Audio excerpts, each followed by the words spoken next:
네, 단순한 이슈 뉴스를 넘어서 시장에 대한 인사이트를 가지신 분들을 모시는 시간이에요. 스페셜리스트인데 오늘은 신한투자증권 최승환 연구위원 모셨습니다. 어서 오십시오. 네, 안녕하세요. 네, 최 의원이랑 밖에서 얘기를 살살 하다가 못다한 얘기를 가지고 스튜디오에 함께 왔습니다. 주로 이제 오늘은 이 코스닥 쪽에서의 주도 섹터가 올해 무엇이 될 것인가 이런 얘기로 해서 유망한 섹터 얘기를 좀 할 건데요. 코스닥 주로 이제 우리 시장이 뭐 물론 실적에 근거하고 그렇지만 사실은 시장의 이슈를 따라서 테마나 섹터 이름들이 늘 가지 않습니까, 그죠? 그런 점에서 보면 코스닥은 과거에 대표적으로 보면 제 생각나는 게 바이오, 그죠? 그 다음에 뭐 2차 전지, 소부장 이런 건데요. 지금의 코스닥 시장을 흐르는 가장 핵심적인 그 이슈나 뭐 이런 것들은 어떤 걸까요? 네. 네. 최근에 이제 코스닥 주도주를 본다면 네. 한마디로 AI이고요. 네. 구체적으로 본다고 하면 이제 반도체, 소프트웨어, 그리고 피지컬 AI인 로봇, 그리고 네. AI 신약 개발까지 이렇게 좀 되고 있는데 이런 현상들은 결국에는 이제 미국 시장이 이제 백그라운드가 된다고 보고 있습니다. 미국에서 AI 주들이 눈부신 약진을 했기 때문이고 대표적으로는 이제 반도체 엔비디아나 이제 테슬라 그리고 소프트웨어 팔란티어 이런 기업들이 최근에 좀 조정받기는 했지만 결국에는 이런 주식들이 주도주가 되어 왔기 때문에 그게 우리나라 시장에도 색깔에 영향을 미쳤다라고 보고 있고요. 이제 보시는 것과 같이 미국의 성장주가 가치주를 압도하던 시절에는 미국 시장이 글로벌 시장을 압도했었습니다. 그럴 때 우리나라도 결국에는 미국의 주도 섹터를 따라갈 수밖에 없었고 그게 코스닥의 주도 섹터를 좌우했다 이렇게 보고 있습니다. 네. 과거에 이제 2차 전지나 반도체도 마찬가지로 미국하고는 뗄 수 없는 그런 섹터들이었다라는 거를 이제 생각 안 할 수가 없는 것 같습니다. 네, 그렇죠. 기본적으로 근데 근간에 흐르는 어떤 핵심 키워드, 메가 트렌드는 결국은 인공지능 AI입니다. 그렇죠? AI가 어떤 부분에 접목되느냐고 사실 접목 안 되는 부분이 없잖아요. 그죠? IT 말씀하신 것처럼 바이오 뭐 소비 쪽 패턴들 다 연관이 되는 거고요. 특별히 그런 글로벌한 트렌드와 함께 또 트럼프 2.0 시대에서의 그 정책적인 영향들을 많이 받고 있지 않습니까? 그런 점에서 얼마 전에 한미 연합 주도주에 관심을 갖자. 연합군은 아니고 연합 주도주에 관심을 갖자. 이거는 어떤 내용인지 설명 좀 해주세요. 네. 예, 그 한미 연합이라고 제목을 붙였는데 네. 이 백그라운드는 저도 과거에 이제 해외 운용을 오랜 기간 했었고 예. 그 해외 운용을 하면서 국내 시장과 해외 시장의 연관성 같은 거를 봐오던 사람인데 네.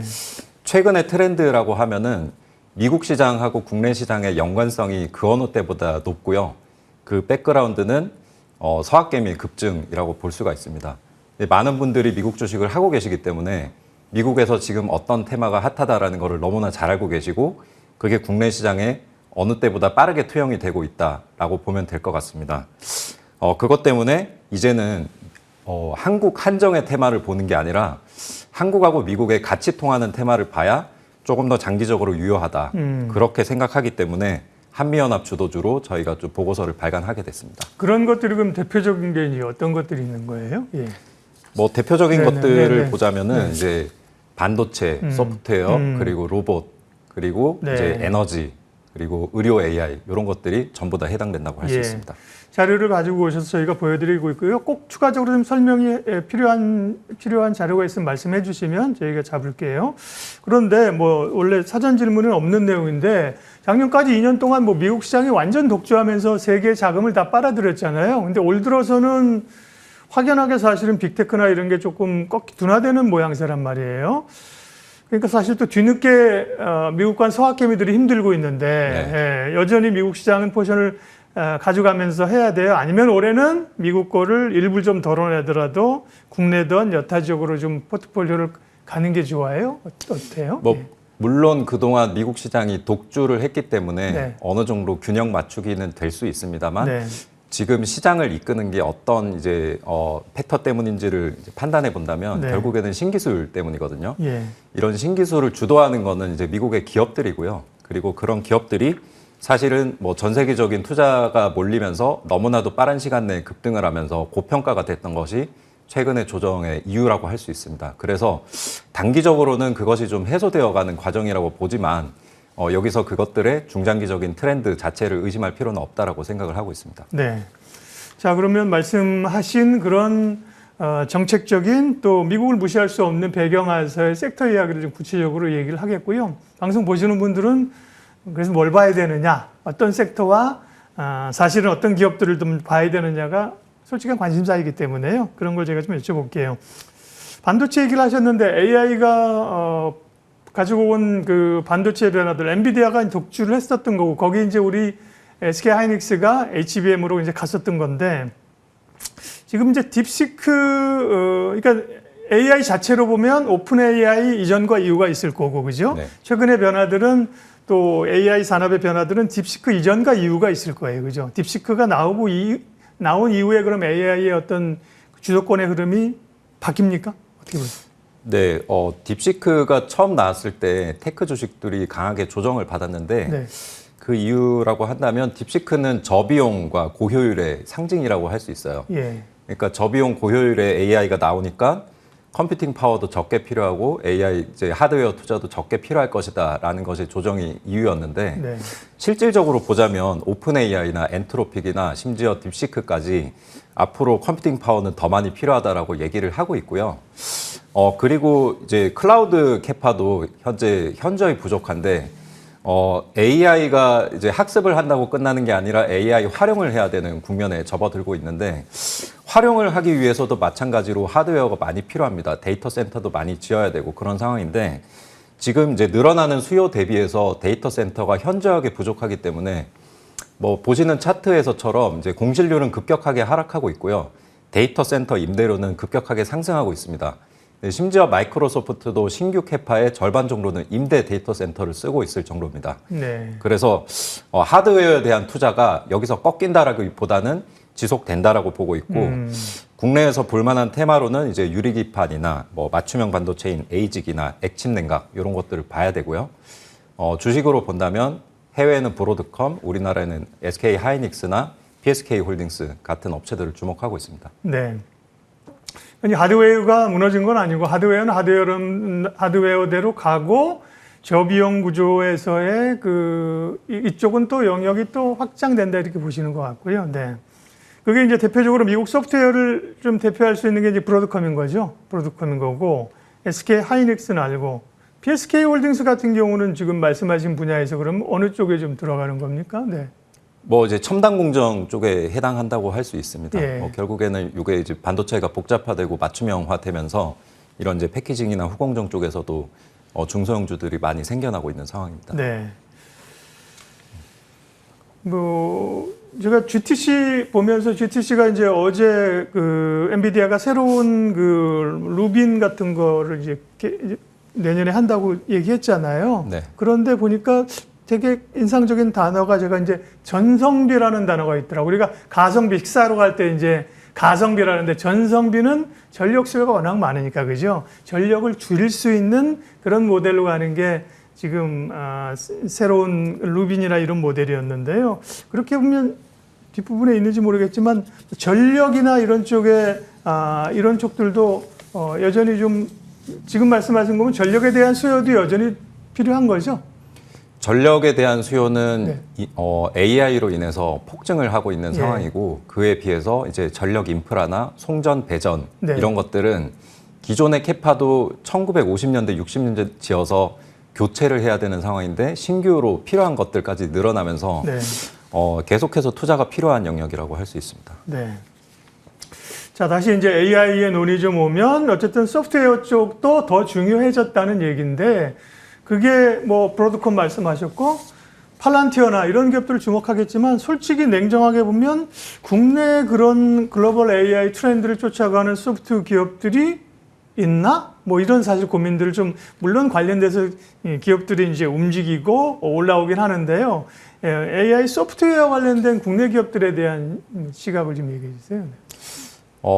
우리나라 소프트웨어 기업들을 사실 이제 글로벌 소프트웨어 기업하고 같은 시각에서 보기는 조금 쉽진 않습니다. 왜냐하면은 글로벌 시장에서 성과를 내고 있는 기업이 굉장히 좀 희소하고 있는 상황이기 때문에 결국에는 국내 한정으로밖에 볼 수가 없고요. 그렇다고 한다면 소프트웨어 업종에서의 경쟁력은 결국 수익화 능력이거든요. 그러면은 국내에서 지배력도 높고 수익화도 잘하는 업체는 결국에는 더존비주얼이나 한글과 컴퓨터 정도로 요약이 됩니다. 그래서 이런 업체들은 AI를 가미해서 수익화를 더 가파르게 할 수 있는 몇 안 되는 플레이어라고 생각을 합니다. 네. 이들 기업들이 솔직히 얘기해서 뭐 미국 시장에 가지고 지금의 AI 소프트웨어를 주도한다고 보기는 어려우나, 그렇죠? 어려우나 한국에서의 그런 기본적인 소프트웨어 기반 위에 AI를 장착해서 훨씬 더 좋은 수익들을 낼 수 있다. 이런 관점인 거죠. 네. 네. 더존 비주얼, 한글과 컴퓨터 가장 뭐 대표적인 기업들이고요. 다음에 또 로봇 이야기도 자료에 있습니다. 로봇은 뭐 상당히 기대감도 있고 고민도 있고 그렇습니다. 기대감이라고 하는 건 워낙 성장성에 대한 기대감이고 고민은 아직 국내 로봇 기업들이 숫자가 잘 안 찍힌다 이런 거잖아요. 로봇을 볼 때 그 관점 포인트부터 좀 말씀해 주세요. 예. 그 과거의 로봇이라고 하면 반복 작업을 이제 사람 대신해서 빠르게 해주는 게 로봇의 기능이었는데 네. 지금은 반복 작업이 아니라 자기가 판단을 하고 학습을 해서 하는 지능형 로봇의 시대입니다. 이게 AI 이전과 이후의 큰 변화라고 할 수 있고 그 지능형 로봇의 끝판왕이 휴머노이드라고 할 수 있고 네. 그 휴머노이드들을 빅테크나 삼성전자, 레인보우 로보틱스 같은 업체들이 투자하고 있기 때문에 그것들이 로봇 테마를 끌어올리고 있다라고 생각을 합니다. 그렇지만 휴머노이드 시장은 결국에 미래에 이제 펼쳐질 시장이고요. 당장 돈을 버는 게 뭐냐라고 했을 때는 지능형 로봇이고 지능형 로봇이 구현이 되려면 단순히 하드웨어 로봇팔만 있어서 되는 게 아니고 소프트웨어가 탑재가 돼야 됩니다. 근데 이 소프트웨어를 하는 업체들이 글로벌에서 경쟁력을 갖춘 업체들이 몇 안 되는데요.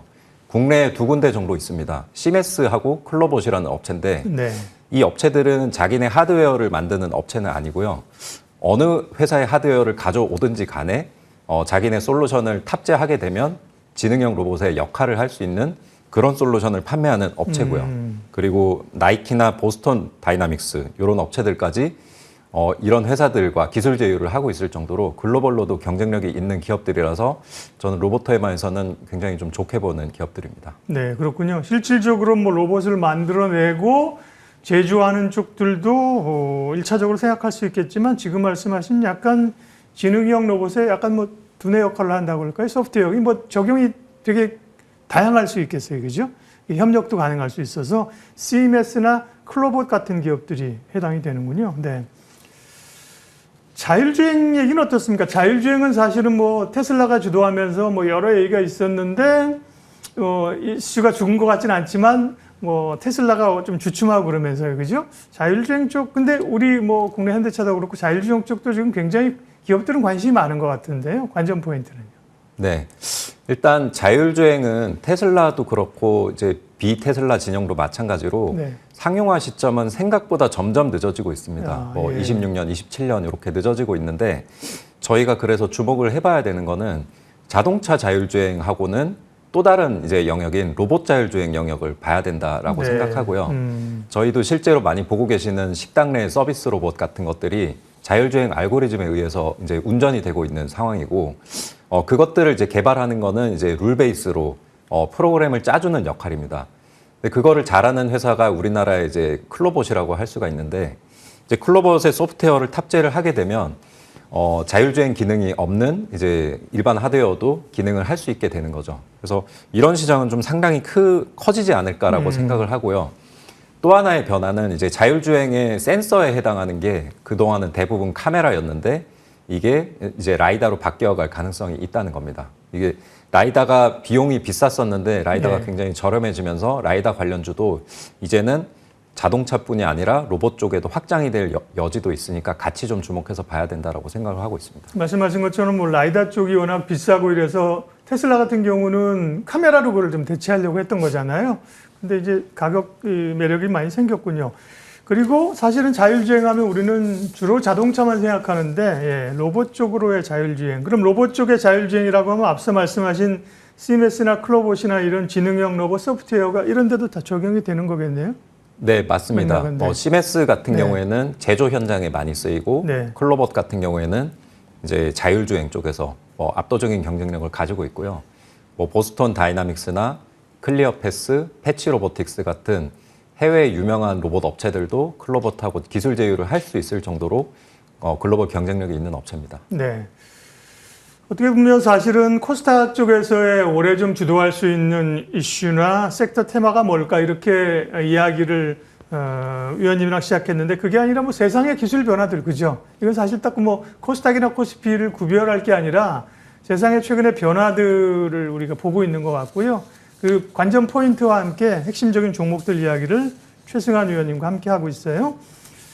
다음 이제 방산과 예를 들면 우리가 우주항공 얘기를 방산, 우주항공은 좀 묶어서 얘기하는데 방산주야 뭐 워낙 많은 모멘텀으로 사실 주가가 상당히 올랐고 그에 비하면 우주항공 쪽은 기대감은 있는데 최근에 보면 조금 관심도에서 멀어졌거나 주가에 좀 관심도는 떨어진 것 같습니다. 우주항공 쪽의 그 기대감이나 모멘텀은요. 근데 결국에는 미국이 압도적인 경쟁력을 가지고 있는 게 우주 발사체, 위성체 그런 시장이고요. 그래서 뭐 스페이스 X가 대표적이고 그 외에 이제 로켓랩 같은 업체들이 뒤따르고 있는데요.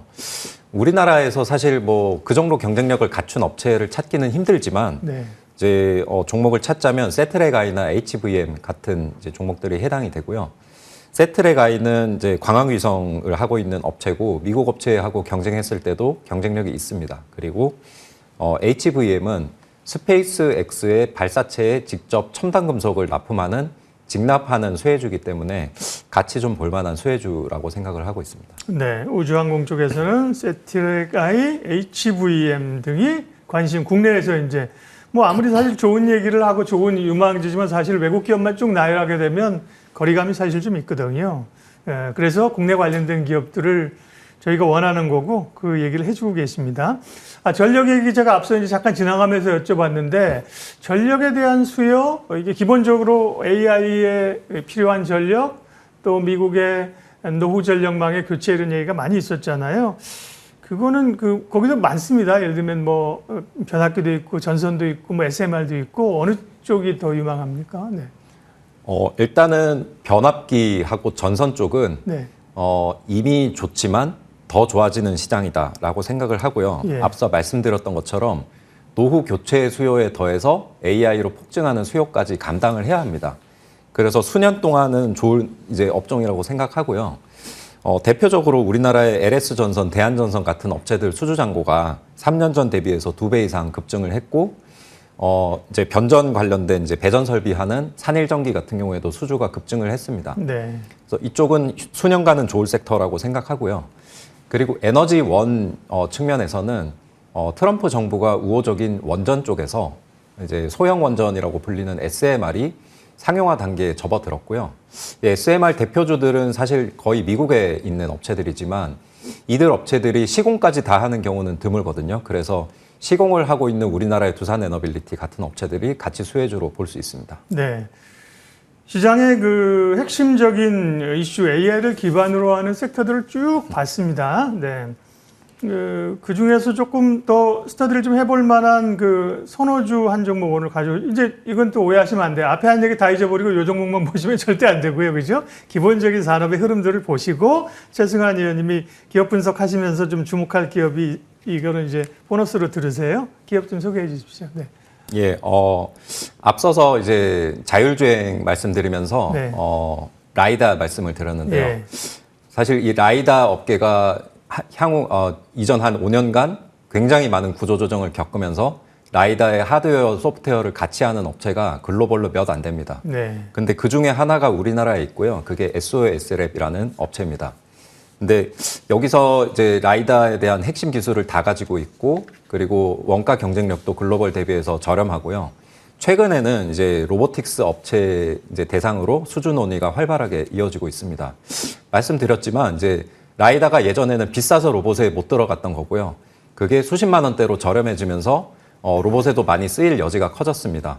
카메라 대비해서는 압도적인 경쟁력이 있는 분야가 있기 때문에 활용이 많아질 것이고 실질적으로 이제 레인보우 로보틱스나 로보티즈나 현대자동차, 현대로보틱스 이런 쪽하고 수주 논의를 하고 있고 이 회사를 자동차 자율주행으로만 봤지만 이제 단기적으로는 로보틱스 향으로 매출이 급증할 수 있다라는 점에서 숨겨진 로봇 관련주로 한번 지켜보시면 좋을 것 같습니다. 네, SOS랩이었고요. 시장의 인사이트를 듣는 시간 스페셜리스트 내일 주제 잠깐 예고하겠습니다. 내일은 대신증권의 이경민 FICC 리서치 부장이 오시는군요. 네, 시장에 대한 궁금증도 있죠. 트럼프 관세 얘기는 사실 언제쯤 끝나는 것인가. 시장의 또 3월 이후의 흐름들 내일 집중적으로 분석하겠습니다. 오늘 스페셜리스트는 신한투자증권 최승환 연구위원 함께했습니다. 고맙습니다. 감사합니다.